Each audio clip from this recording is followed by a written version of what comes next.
Hello and welcome back to another thrilling installment of Who's This Guy? The only show on YouTube about video games. No, there are others. Fuck it, let's just make a cooking channel or something. On today's episode,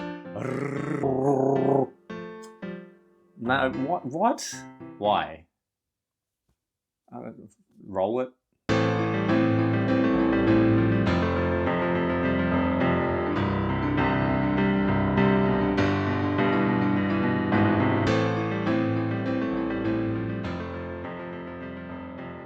I don't know how many of you all have heard, but the story of Two Human is nuts. If you'll follow me, let's go back to the 1990s. Frosted tips were in, the internet could only be accessed if your selfish parents weren't talking to their loved ones. I'm trying to download this JPEG of the Loch Ness Monster, goddammit. It was also a time where Silicon Knights had formed an idea for an epic trilogy for the PlayStation 1. It was pretty freaking ambitious at the time, with an in-depth story about cyber Norse gods or some shit. I gotta be honest, I finished this game and I still am not sure I understand the story. Anyway, Silicon Knights were like, yeah, this shit seems a bit hard at the moment. Let's wait for some more powerful hardware to come along. In comes Nintendo and they strike a deal to release this Two Human thing on the Nintendo Purple Lunchbox sometime in 2000. And then Silicon Knights were like, fuck this shit, this game's lame. Let's make a Resident Evil clone with some trippy psychological effect. And we'll port a Metal Gear Solid game. And so instead of our epic Norse god Cyber Jam, we got the much beloved Eternal Darkness Sanity's Requiem. And also Metal Gear Solid Twin Snakes, which I think is about two Python brothers that have to make their way through the jungle and start a metal factory that produces metallic gear components for the government.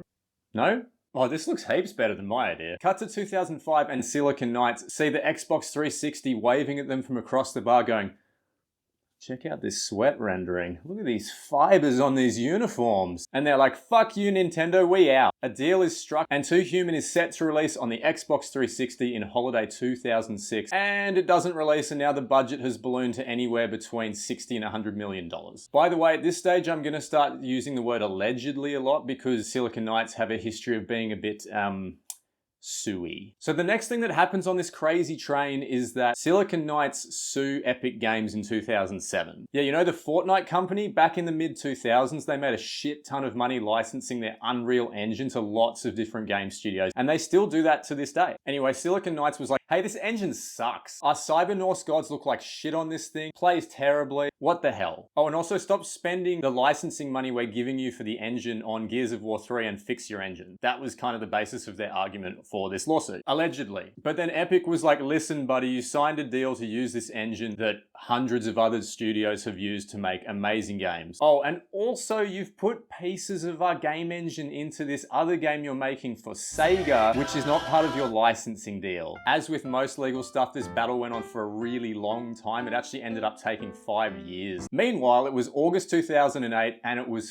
finally time for the grand release of Two Human. And oh boy. Quite predictably, this thing was not well received. Some people were into the loot end of it, and some people even enjoyed this combat. You crazy motherfuckers, what's the matter with you? But everyone recognized the outdated graphics. Geez, it's almost like this started life on the PlayStation 1. The insanely repetitive gameplay, the bizarre story, and this goddamn horrible camera. Oh, and the whole debacle with the Unreal Engine? Yeah, a lot of reviewers recognized that this thing ran like shit. So the game finally came out. Most of us agreed it was pretty terrible, and we just kind of moved on with our lives. Remember that legal battle though? Well, fast forward now to 2012, and those cases that had now been in the works for 5 years were gonna see their resolution, and it wasn't gonna be pretty for Silicon Knights. Allegedly. Basically, the courts found that the suit that Silicon Knights had filed against Epic was without merit. They were like, everyone else uses this engine, everyone is aware of its foibles, little hiccups and stuff, and everyone just gets on with it, and many good games have been made using this engine. So that got thrown out. But the really bad part for Silicon Knights was the outcome of the countersuit against them. It was found that they'd used a shit ton of the Unreal Engine code in the project they were working on for Sega, which wasn't part of their licensing deal with Epic. And it was also found that they had deliberately tried to cover this up by removing a lot of copyright information from the code to try to make it look like they had originally written these pieces of code. Yikes. And the real kicker with this is that if Silicon Knights hadn't blamed the Unreal Engine and Epic for the failings of their game design in the first place and tried to sue them, it's very unlikely that Epic would have looked into their use of the code at all, making this a big whoopsie and one of the worst financial own goals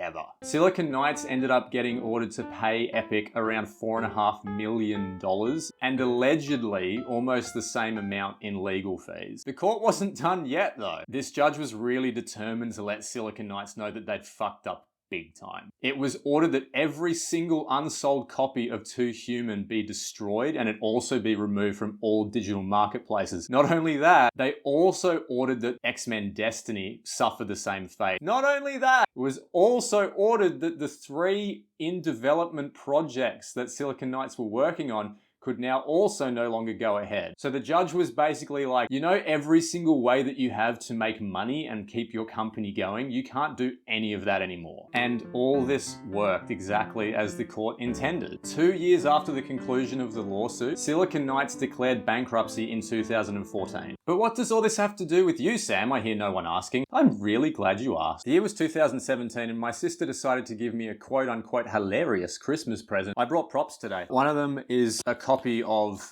Facebreaker. Doesn't even get its own proper case because it came from the discount bin at the EB Games. And the other one is a copy of Too Human. Again, from the discount bin at EB Games. Thanks, sis. Fast forward again like 6 years and I've started up this YouTube channel and I'm lying on the floor thinking to myself, what video can I do next? And then a light bulb moment. I have a copy of Too Human. Didn't they have to like destroy all these or something? I think this might be super rare. So I bust open the case, I bust out my old 360. Disk drive doesn't work anymore. Fuck. So then I spend a day basically ripping my 360 to pieces, put the disc in. Awesome. Now the disc won't read. Shit. Oh, I guess I'll just make a video about X-Men Origins Wolverine or something. Oh, violent. Jeez. Anyway, 2 more days later and I turn my 360 on again to get some more footage of this stellar little thing. I actually really like this game. But anyway, I turn on my 360 and it's a miracle. Oh my God, I can play this game. It's gonna happen. Later that night, and I'm checking out the backwards compatible games to find something good for a future video. And I see this. What the fuck? Yeah, it turns out there was one final twist in the Too Human tale. Sometime in 2019, Microsoft was like, fuck it, let's just make it free. So yeah, I could have saved myself 2 days of tearing my Xbox 360 to pieces and purchasing an Xbox 360 controller, ruining my disc drive, and I could have just downloaded this game from the marketplace for free. And this game is actually not rare at all.